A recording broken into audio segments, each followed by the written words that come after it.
Em, bueno, este tipo de hipersensibilidad ocurre porque vamos a tener anticuerpos que están dirigidos contra antígenos de la superficie o de la matriz extracelular. Entonces, este tipo de reacción va a ocurrir cuando hay alguna alteración en la superficie de nuestros epitelios o de los revestimientos de algunas estructuras como los vasos. Entonces, al haber daño en estas regiones, se va a exponer la matriz extracelular y entonces antígenos que normalmente están, por decirlo de alguna manera, escondidos, van a estar visibles para las células inflamatorias y entonces van a causar una reacción inmunitaria. Este tipo de inmunidad entonces va a causar daño porque va a desencadenar la inflamación aguda o crónica y va a interferir con la función normal de ese sitio.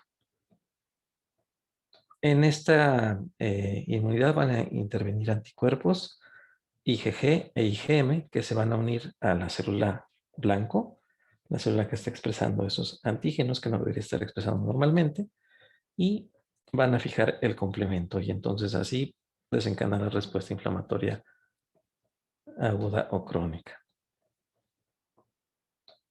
Vamos a tener también participación directa de los anticuerpos en el daño celular por lisis o por fagocitosis. Entonces, para que ocurran este daño, vamos a tener 4 mecanismos de acción.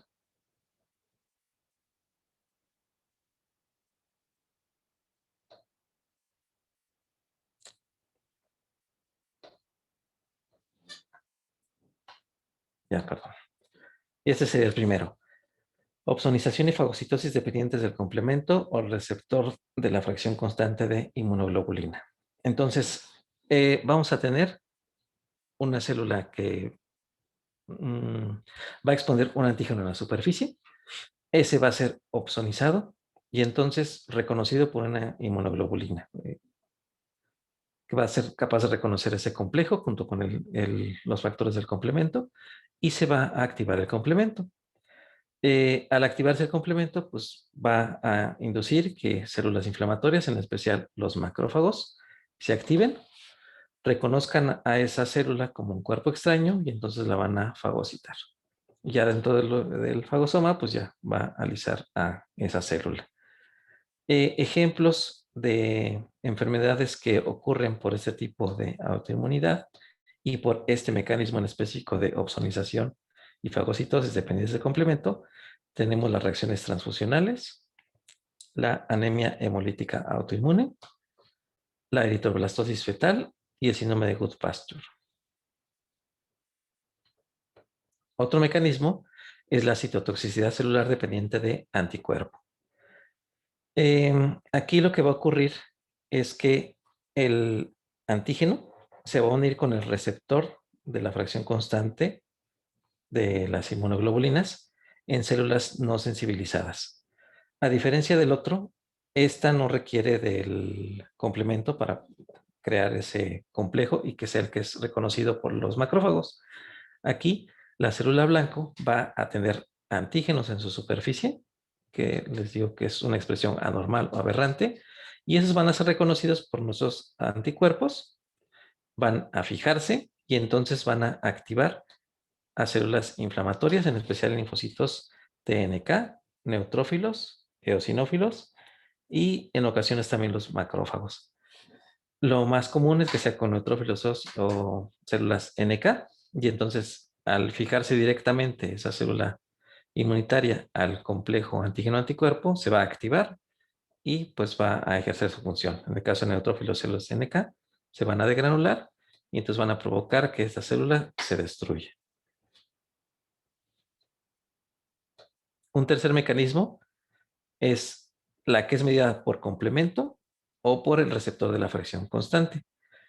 Aquí, básicamente lo que va a ocurrir es que los antígenos de las membranas basales o de la matriz extracelular se van a eh, exponer en la superficie.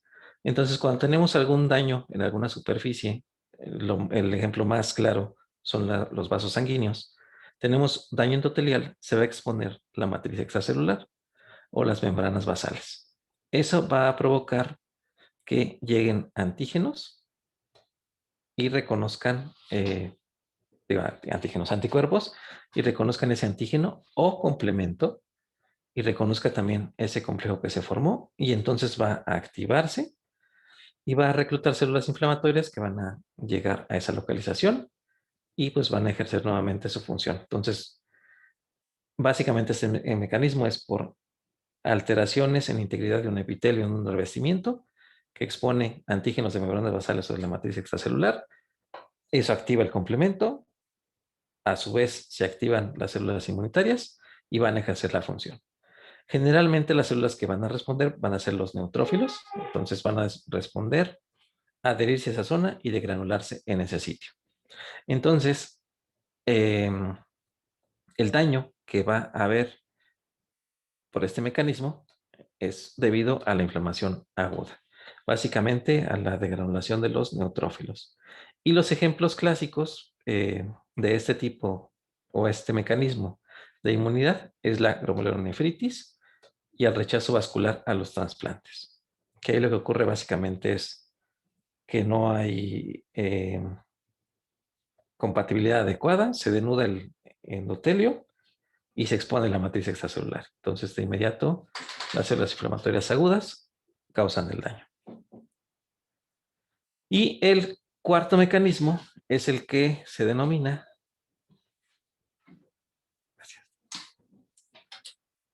disfunción celular mediada por anticuerpos. Aquí lo que vamos a tener es que vamos a tener anticuerpos específicos que van a interactuar con algún receptor de la membrana celular que tiene otra función cualquiera, pero que es reconocido como extraño en ciertos pacientes. Y entonces podemos tener dos efectos principales. Una es que el receptor, que es reconocido por ese anticuerpo como extraño, al hacer el complejo antígeno-anticuerpo, provoque que ese receptor deje de funcionar, que no haga su función normal. O puede ocurrir lo contrario, al unirse el anticuerpo a ese receptor, que sirve como una especie de antígeno, va a producir que hiperfuncione ese receptor. Entonces, los dos ejemplos característicos son la enfermedad de Graves-Basedow, que es una enfermedad autoinmune de la tiroides en que tenemos anticuerpos contra el receptor de TSH. Entonces, nuestra célula folicular de la tiroides normalmente pues, tiene un receptor ahí en la superficie para esa TSH. Solo cuando hay TSH en cantidades altas, porque se necesita aumentar el metabolismo por alguna razón, se secreta, llega y se fija ese receptor y entonces la célula folicular de la tiroides, al recibir a esa TSH, se va a activar y entonces va a producir hormonas tiroideas. Va a empezar a producir T3, T4. Y entonces pues, así mantenemos nuestro metabolismo basal. Lo que va a ocurrir en este tipo de enfermedad autoinmune es que el propio receptor de para TSH funciona como una especie de antígeno. Hay un antianticuerpo que reconoce específicamente ese receptor y entonces al unirse va a activar al receptor de la TSH sin necesidad de que haya TSH. Entonces la célula folicular prácticamente va a empezar a funcionar pues gracias a esa unión de ese autoanticuerpo. Entonces va a empezar a producir hormonas tiroideas. Como está produciéndolas a una velocidad mucho mayor de lo que sería lo habitual, aquí va a ocurrir un mecanismo de adaptación que va a ser la hiperplasia y también va a tener hipertrofia. Entonces, esta enfermedad se va a caracterizar porque vamos a tener una tiroides muy grande en tamaño. Empieza a crecer un tamaño impresionante para compensar eso que se le está pidiendo. Al ser tan estimulada, pues crece mucho para poder mantener esa demanda que se le está exigiendo. Y un ejemplo en que el autoanticuerpo funciona como antagonista es la miastenia gravis. En la miastenia gravis lo que va a ocurrir es que la placa neuromuscular va a disfuncionar, no va a servir, porque es como si no tuviéramos la estimulación por la acetilcolina. Aquí lo que va a ocurrir es que vamos a tener un autoanticuerpo que va a reconocer al receptor de la acetilcolina. Entonces recordemos que la función normal de esta placa neuromuscular es que la la neurona va a secretar acetilcolina cuando recibe el impulso nervioso de que tiene que moverse un músculo, ¿no? Libera la acetilcolina va y se une a su receptor en el músculo y entonces va a estimularse la contracción. Aquí el autoanticuerpo va a fijarse al receptor de la ACTH, perdón, acetilcolina, y no va a permitir que la acetilcolina se fije y entonces no va a haber movimiento muscular. Entonces los pacientes con miastenia gravis pues, precisamente tienen eso, tienen debilidad muscular, la cual es bastante característica. Y aprovechemos para mencionar que más del 50% de los casos de miastenia gravis ocurren porque tenemos una neoplasia en el timo. Tenemos un timoma o un carcinoma tímico. Entonces, esos autoanticuerpos se están produciendo ahí precisamente en el timo. Salen a circulación y pues llegan a nuestras diversas placas neuromusculares. Bien, ¿alguna pregunta de la inmunidad? De la hipersensibilidad tipo 2? Sí, doctor, yo tengo una. Ujú. La hipersensibilidad tipo 2 se da tanto por células como por anticuerpos, ¿verdad?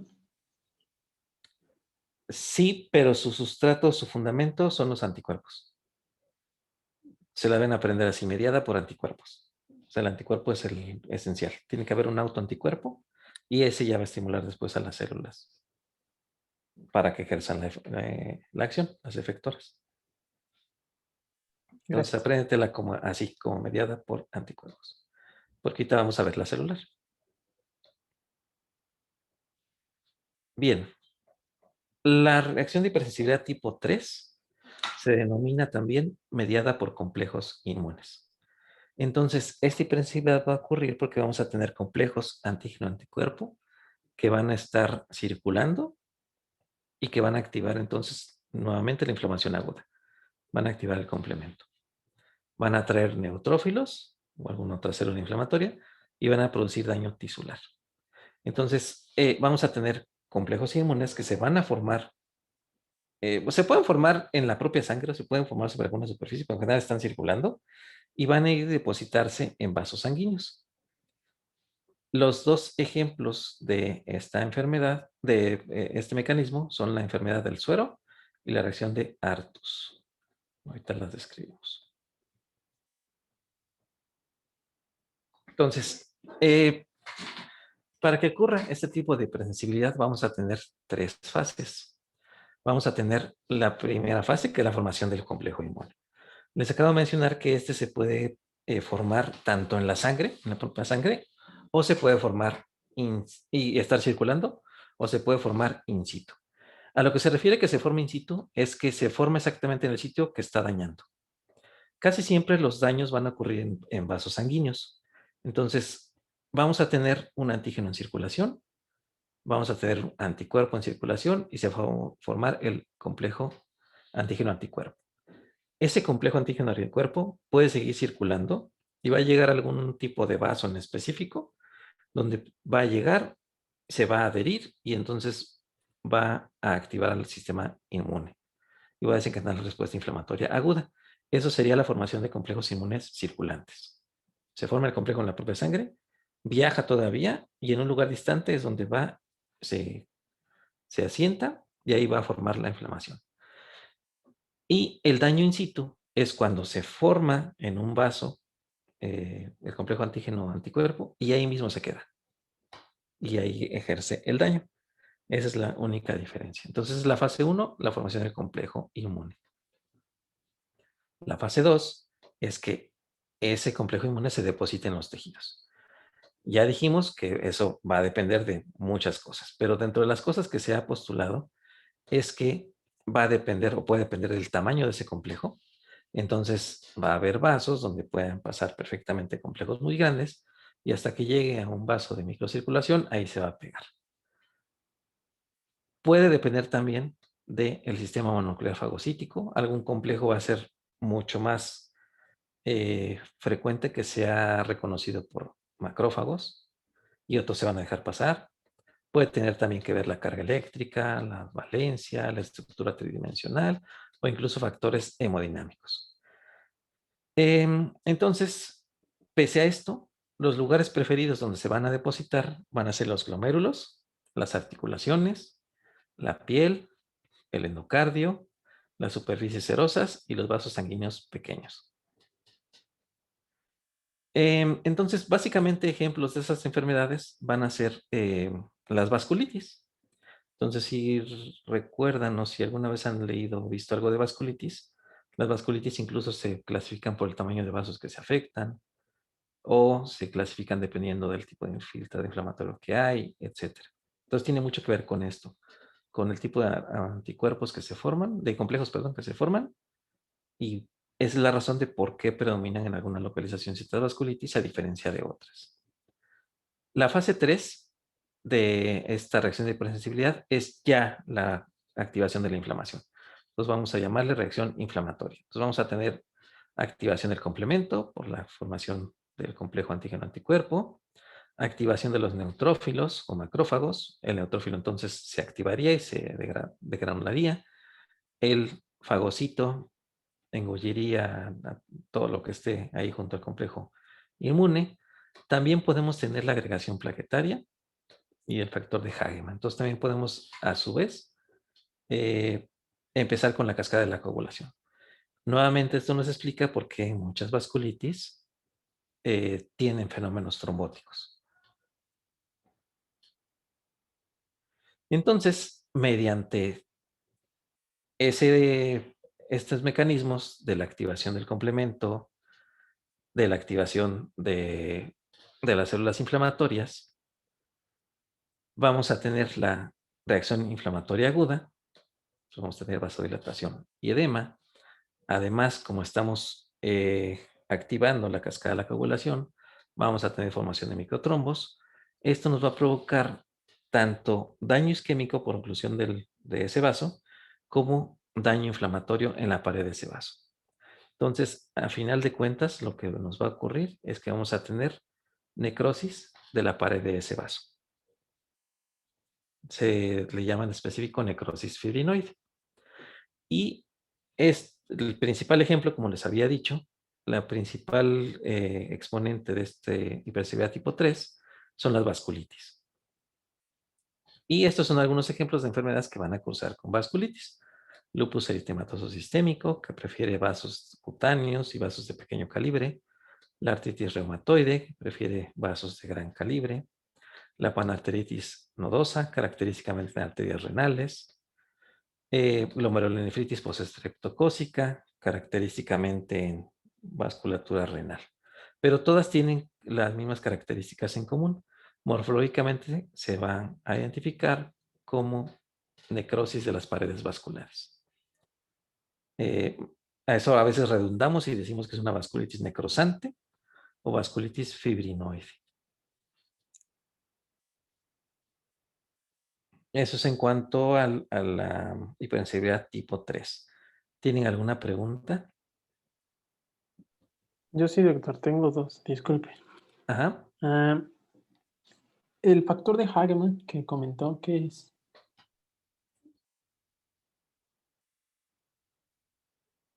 ¿Me escucha? Sí, Ah, nos quedamos hasta el factor de Hagemann. sí, ¿qué es? Un factor que es protrombótico. Un Y factor de la cascada la, de la coagulación. y la otra es la vasculitis, bueno, la poliangitis, vasculitis de Wegener, me parece. Ajá, Wegener. Ajá. Ajá, esa vasculitis también está asociada a reacción de hipersensibilidad tipo 3 o tiene otra etiología. También es tipo 3. Nada más que ahí lo que predomina es la formación de granulomas. Entonces, tiene cosas que se van a aparecer ahorita, lo que vamos a ver en la tipo 4. Yo tengo otra duda. Bueno, es que no recuerdo qué es la panarteritis nodosa. Poliarteritis nodosa. Ajá, panarteritis, perdón. Panarteritis nodosa. Es una enfermedad autoinmune, es una vasculitis que ocurre en vasos de gran calibre. Vasos de gran calibre prácticamente nos estamos refiriendo a los ramas principales de la aorta. Entonces, es una enfermedad, se le denominó así. Primera, poliarteritis, porque nos da vasculitis en diferentes arterias, ¿no? Arteritis porque es específicamente en las arterias, no en venas. Y se llama nodosa porque al dañar las paredes de esos vasos, se engruesan de manera irregular, como si fuera un rosario. Entonces tienen zonas engrosadas que alternan con zonas que no están engrosadas. Y eso le da esa característica de nódulos, que va formando nodos. Por eso se le llama así panarteritis nodosa. Está mediada por autoanticuerpos. No me acuerdo específicamente ahorita contra qué son, pero su principal sitio de daño es las arterias renales. Gracias. Morfológicamente, la reconoces porque es una vasculitis en ese vaso de gran calibre. Es contra los ANCAs, PANCAs. Anticitoplasma de neutrófilo, ¿no? Ajá, Sí, es antígeno neutrófilo. anticitoplasma de neutrófilo, tipo P. Y la de Wegener se asocia un poquito más con C, ANCAs. David pregunta en el chat que si los inmunocomplejos se pueden eliminar en el vaso. Sí, algunos.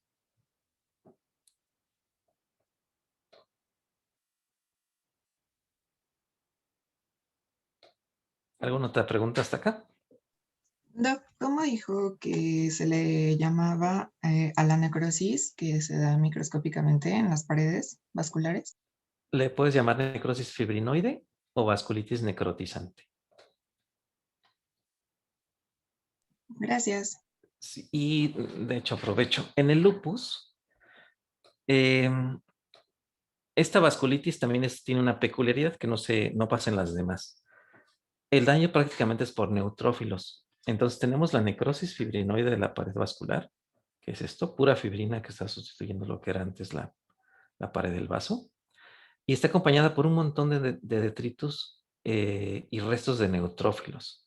Entonces, a la vasculitis de lupus frecuentemente se le describe como vasculitis leucocitoclástica.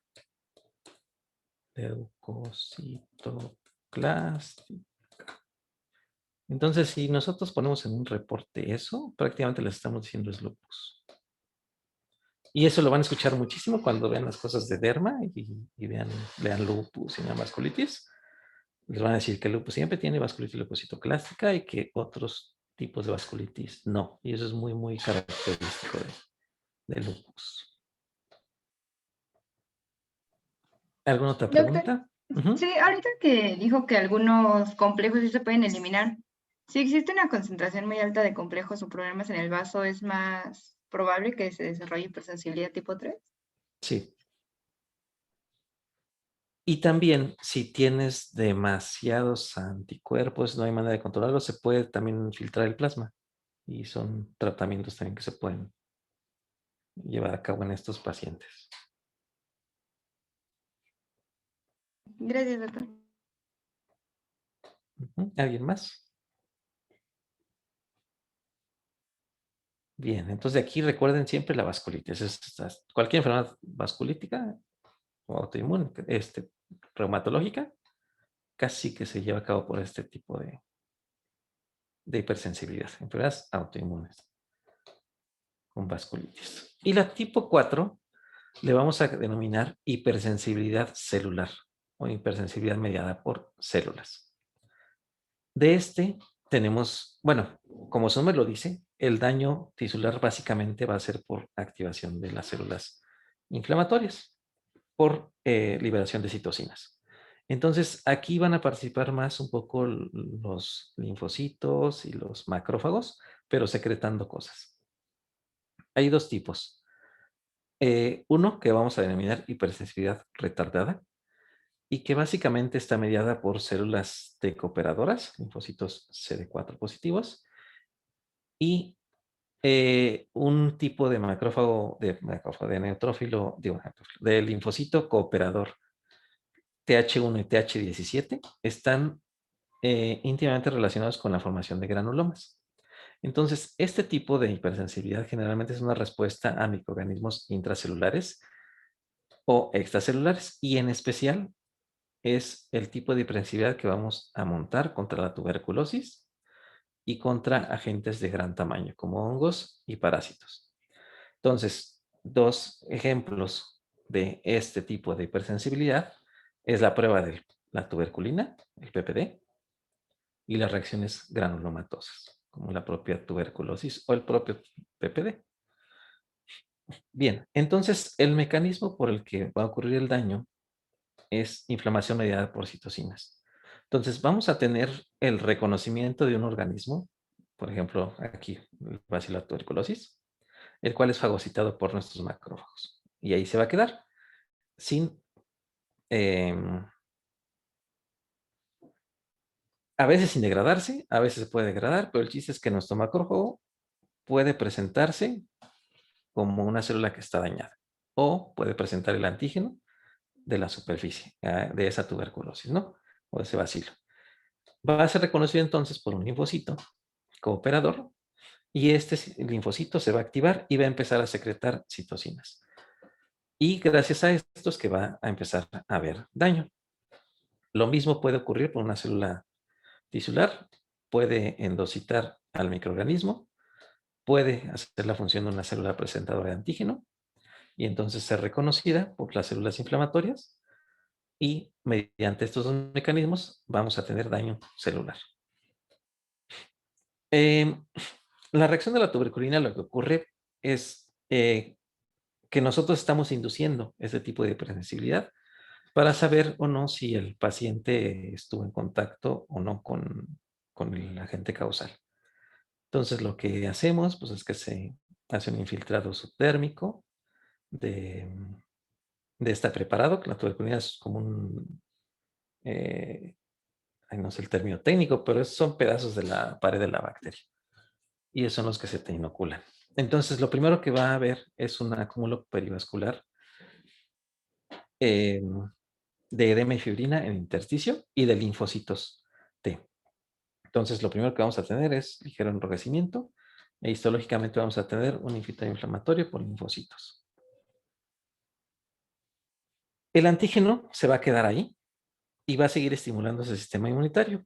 Entonces, esos linfocitos van a empezar a activarse y secretar interleucinas y estos van a empezar a reclutar macrófagos. Estos se van a activar y van a empezar a unirse y a formar granulomas con células gigantes. Entonces vamos a tener una reacción granulomatosa, que es lo que se va a empezar a ver a continuación de los primeros días en la reacción de la tuberculina. Entonces vamos a pasar de una etapa donde nada más tenemos el eritema en el sitio de la inyección a que esta se va a expandir y va a empezar a formar un abultamiento en la parte central, que es lo que está representando la formación de los granulomas.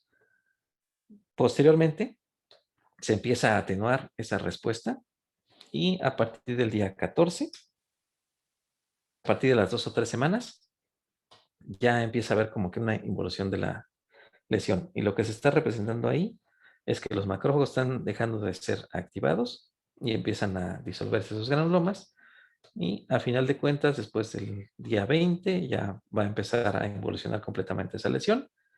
Después el tejido que quedó ahí se va a esfacelar y nos va a dejar, a final de cuentas, nuestra bonita cicatriz que tenemos todos en nuestro brazo derecho. No me acuerdo en qué brazo es, pero es la marca del ABCG. Lo mismo pasaría si nos hacemos la prueba del PPD. A final de cuentas, si somos reactivos, vamos a terminar en una cicatriz en esa región. Entonces, básicamente lo que ocurre en la hipersensibilidad retardada es la formación de granulomas. Y eso es lo que la va a definir. Y esta secuencia de eventos es la mismita que vimos en la inflamación crónica y reparación, donde vamos a tener la célula presentadora de antígeno que va a estimular un linfocito T cooperador, en este caso son TH1 o TH17, van a empezar a secretar interferón, que me va a reclutar macrófagos de la circulación, bueno, monocitos, los va a sacar al intersticio, ahí se van a convertir en macrófagos, estos se van a activar y pues van a formar los granulomas. Esa es la hipersensibilidad retardada. Y su nombre lo adquiere pues, por todo el tiempo que necesita pasar para que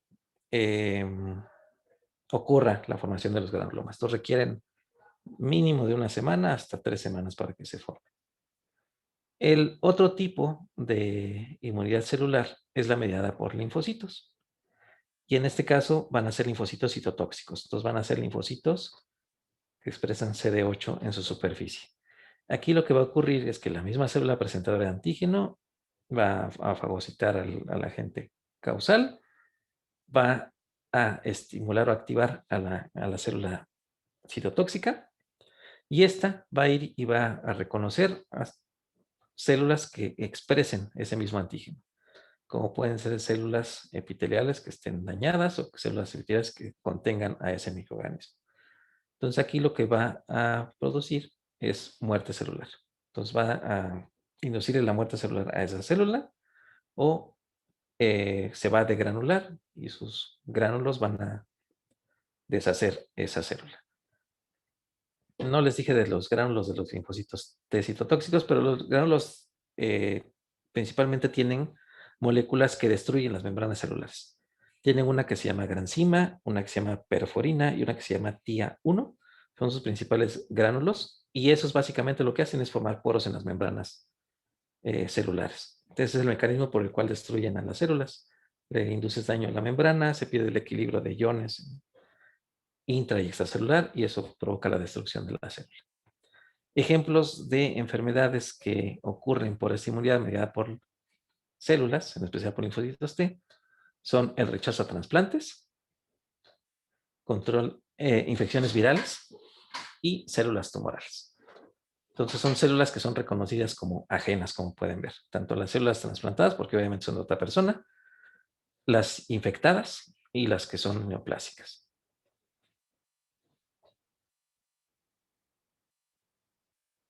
Ah, bueno, y aquí venía lo de la perforina y la granzima. Lo mismo, es lo que les acabo de decir. Que básicamente lo hacen rompiendo nuestra membrana celulares. Entonces, pues vamos a tomar como ejemplo el rechazo a trasplante. Entonces, primero, pues vamos a ver que los trasplantes que podemos tener, pues varían, ¿no? Pueden ser diferentes las fuentes. Y entonces, con base en esto, los podemos clasificar de esta manera. Y esto nos da idea de qué tan antigénicos son esos trasplantes. Un autoinjerto es obviamente un trasplante dentro de tu propio microorganismo. Entonces, el injerto o el explante tiene la misma información genética que el huésped porque es uno mismo. Y pues aquí esperamos que no haya rechazo, ¿no? Que es lo más común. Ejemplos de autoinjertos, los colgajos que se hacen de piel cuando resecamos alguna lesión en algún sitio y deja un gran defecto, le quitas piel de otro sitio del cuerpo y lo sustituyes. Eso aquí se hace muchísimo, en vulva, en mama, en sarcomas de extremidades. Y los colgajos más comunes son de abdominales, ahí es donde tenemos más laxa la piel. Por ejemplo, si tenemos que reconstruir mama, pues se toma del propio antebrazo, si es de vulva se suben injertos de los muslos, etc. Otro autoinjerto que se puede llegar a hacer para tiroides. Cuando en una tiroidectomía, por ejemplo, te traes 4 o más paratiroides, si es que tuviera más, se pueden reimplantar y generalmente se hacen en el antebrazo o en algún sitio donde puede estarse vigilando con comodidad. Esos son autoinjertos. Un isoinjerto es un explante que se toma de un individuo que tiene la misma información genética que tú. Entonces, el único caso es con gemelos idénticos. En esto se supone que, aunque es diferente el individuo, la información genética es idéntica, entonces también la probabilidad de rechace es extraordinariamente baja. Y los más comunes son los que denominaríamos aloinjertos. Es entre individuos de la misma especie que comparten una información genética similar, pero no es exactamente la misma, ¿no? Entonces, estos son los que más frecuentemente se usan. Entonces, aquí ponemos todos los órganos que se transplantan comúnmente: córnea, riñón, hígado, corazón, pulmón. Y los genoinjertos o senoinjertos, como quieran, esto puede ir con X, son aquellos que ocurren en diferente especie.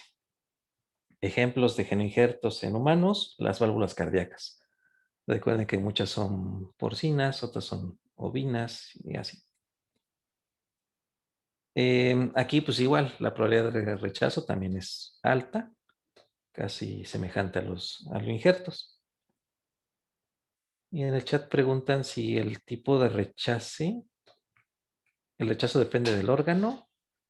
Pues no, depende del individuo y de este sistema inmune, de qué tan fácil sea de activar su autoinmunidad O o sea estar que, Ay, perdón, sí, es que hablaste muy fuerte y me asustaste.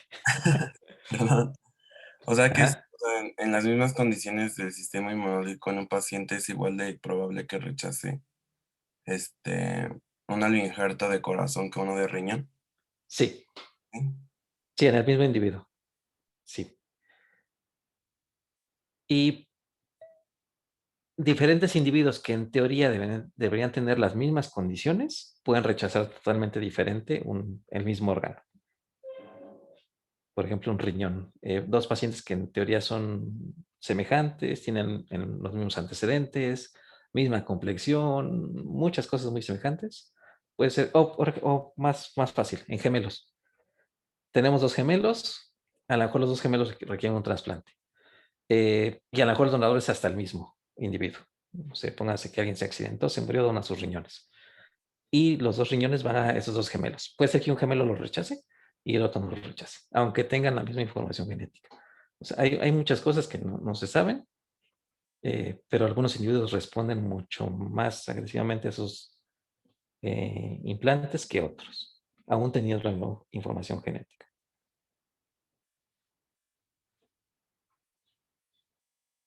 ¿Sí, Víctor?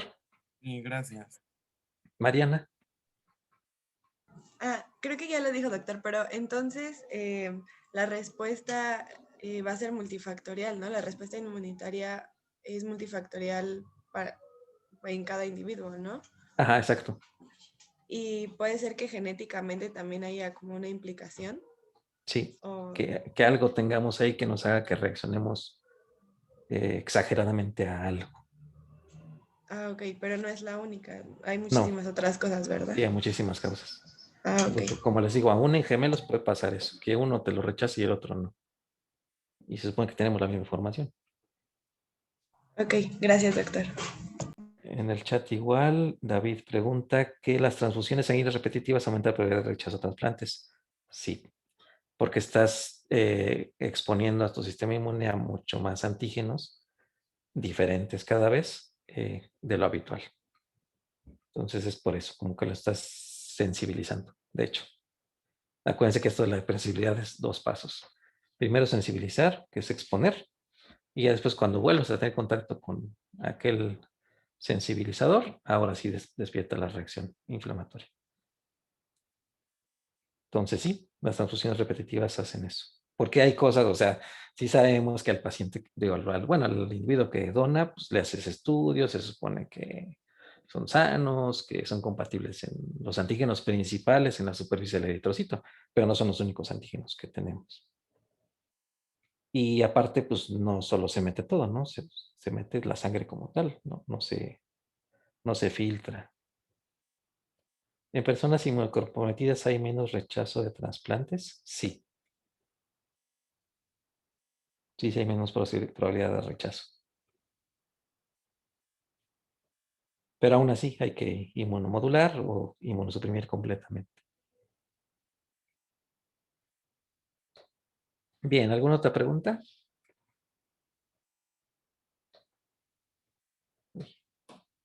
Bien, entonces vamos a ver los mecanismos. Los mecanismos implicados para la destrucción del injerto,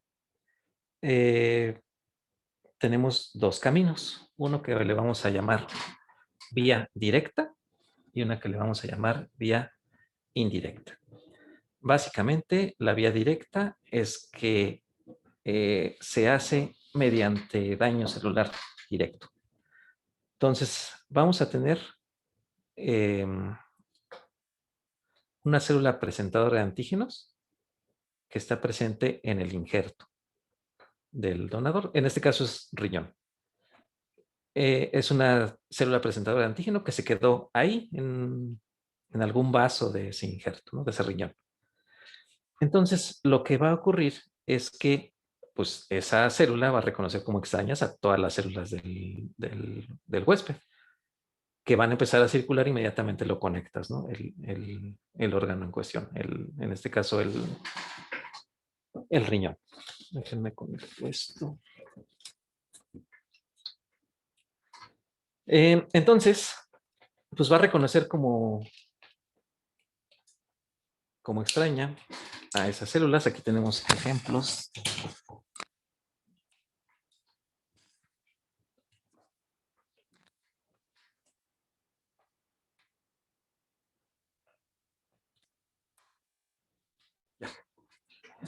Entonces va a agarrar y va a activar va a reconocer cualquier cosa y va a empezar a activar tanto células cooperadoras como células citotóxicas. Las células citotóxicas van a activarse y de inmediato van a fijarse a todo lo que tengan cerca, que pues van a ser los propios vasos de ese implante renal, de ese renal que estamos trasplantando. Y también, por otro lado, siguiendo la circulación, finalmente van a llegar a los túbulos renales y también van a reconocerlos como extraños, o bueno, no como extraños, pero están activados. Entonces, al reconocer cualquier otro antígeno en ese túbulo, también lo van a dañar. Entonces van a causarme daño celular directo. También, mediante la activación de las células CD4, estas se van a activar, van a empezar a secretar citocinas, entre ellas interferón gamma, que va a activar macrófagos, y los macrófagos también van a empezar a dañar a las células del injerto. Esa es la vía directa. La vía indirecta es cuando nuestro sistema inmune... Sí. Perdón que me interrumpa, es que no me quedó demasiado claro. O sea, cuando en el injerto la célula presentadora es del portador, ¿estamos de acuerdo? Sí. Entonces la sede, la O célula del portador, no, dendrítica- del injerto. Ajá, o sea, no, entonces ya me perdí. La célula No, dendrítica, ¿de quién es? del injerto, del donador. Justo, entonces, o sea, cuando se estimula con los linfocitos T, lo que estaría diciendo es que las células del al que se le trasplantó Ajá, el huésped. son, al huésped justamente son O las, receptor. exacto, son las extrañas, ¿no? Entonces estaría Sí. atacando a las células del huésped, no Sí, a precisamente al todas tus órgano. células del huésped. Ok, Ah, sí, ok, claro, ya. claro. Cierto. Sí. Ok, sí, ya, ok, gracias. Entonces,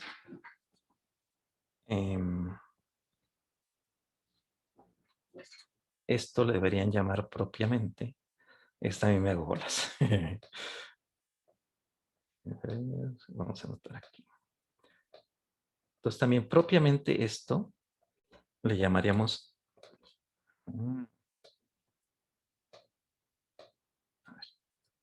enfermedad, injerto versus huésped.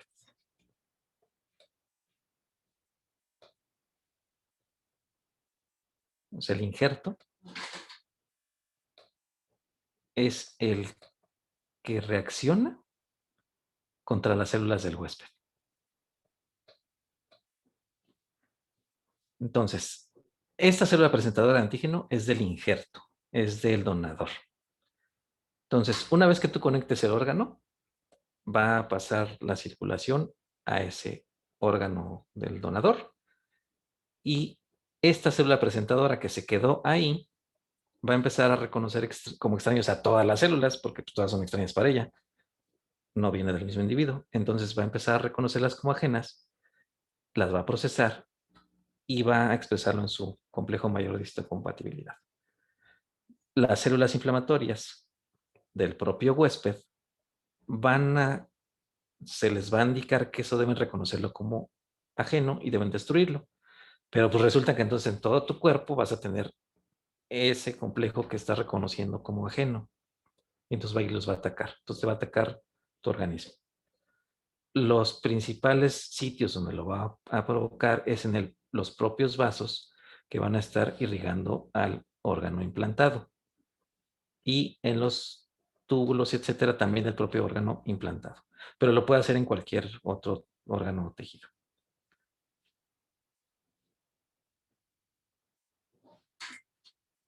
Bien. ¿Sí queda un poco más claro?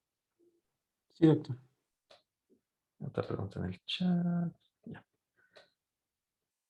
En el indirecto es lo contrario. Entonces ahí sería el huésped contra el injerto. Tenemos la célula presentadora de antígeno del huésped.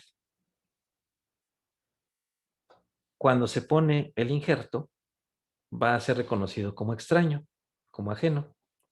Entonces va a estimular al sistema inmunitario, pero lo va a hacer nada más mediante la vía humoral. Lo va a hacer nada más activando células CD4 y lo va a hacer activando linfocitos B.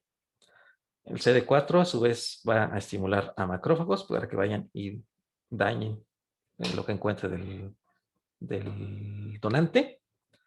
Y también la CD4 puede activar a los linfocitos B para que maduren y empiecen a producir inmunoglobulinas específicas contra los antígenos que le están requiriendo.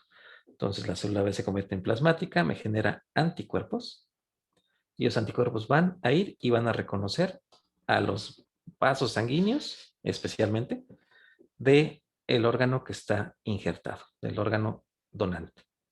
Y entonces es lo que va a dañar. Se llama indirecta porque requiere que tengamos la producción de inmunoglobulinas o de anticuerpos que son específicos. Por eso se llama indirecta. La directa no, la directa apenas se estimula y es daño citotóxico directo. Doctor, ¿y se sabe por qué en el dado caso de la directa, la célula dendrítica no es reconocida como cuerpo extraño y se monta todo el sistema inmunitario hacia esa célula dendrítica? Pues también podría pasar. Pero esa sería la indirecta, ¿no? Pero Ajá. no se sabe por qué como directa no, o sea, ¿por qué una célula dendrítica puede montar la respuesta contra todo tu sistema inmune? Uh-huh. No, no sé. Pero yo supongo que es cuestión, como acabamos de ver, de suerte. O sea, seguro esto pasa en todos los implantes, pero en algunos va a pasar eso que tú dices. El propio huésped va a decir esto es ajeno y se acabó. Y no hay célula presentadora de antígeno que haga todo esto. Pero en algunos individuos sí va a ser capaz de hacer esto. ¿Por qué? No sé. A lo mejor por cantidad de las células, por alguna cuestión de que no se modula en este caso. Yo creo que es hasta suerte, yo creo. Ok, gracias. Porque sí, teóricamente tiene que pasar lo que estás diciendo también. Tiene que ser reconocida como extraña.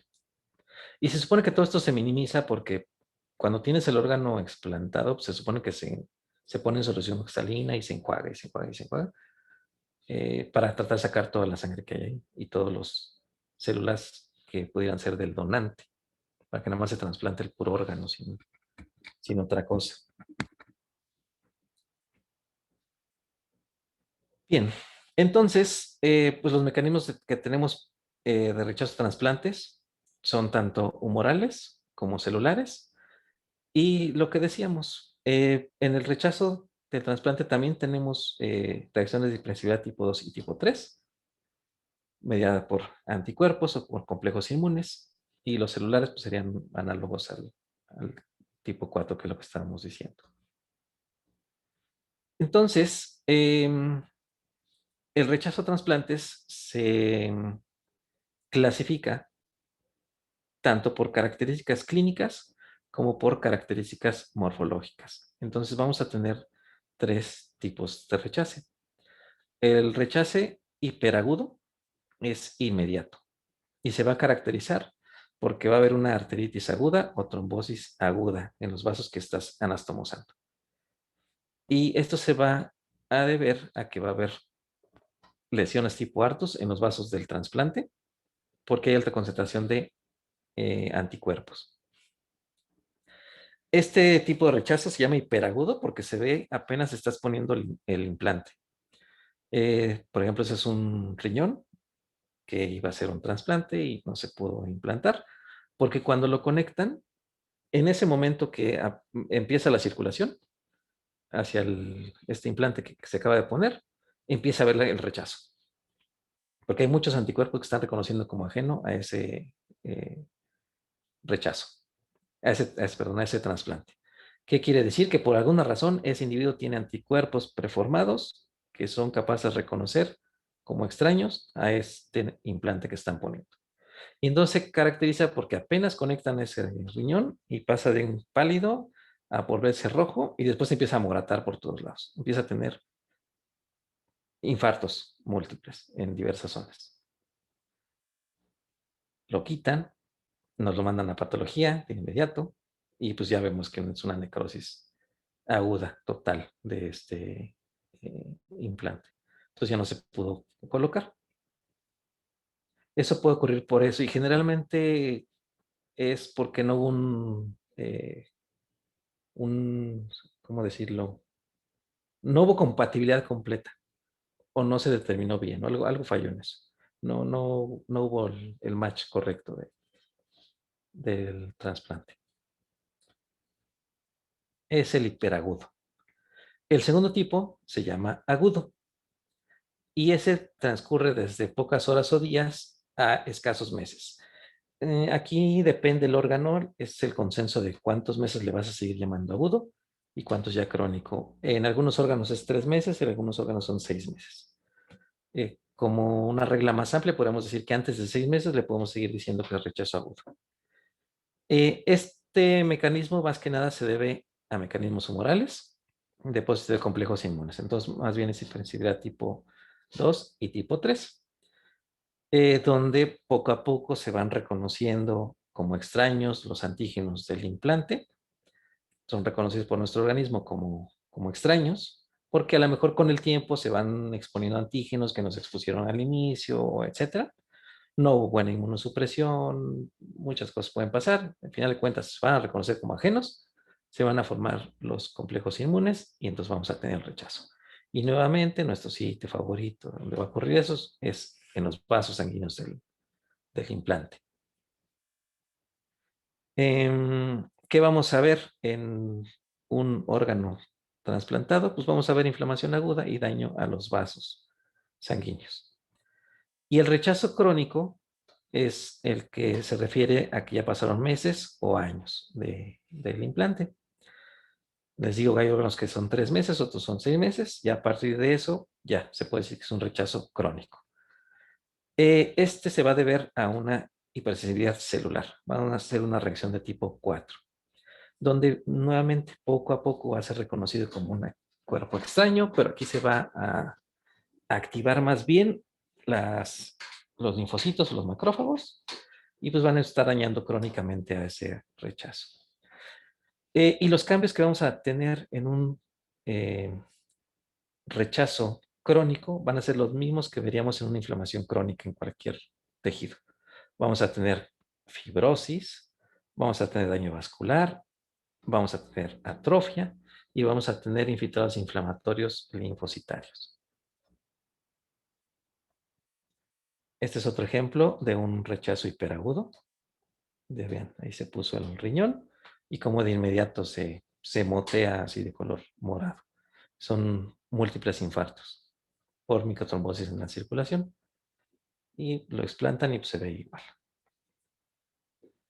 En el rechazo crónico les decía que lo que ocurre son los datos que veríamos en cualquier proceso inflamatorio crónico. Vamos a ver fibrosis en intersticio, daño vascular crónico con obliteración fibrosa de las paredes vasculares e infiltrados inflamatorios crónicos en el intersticio.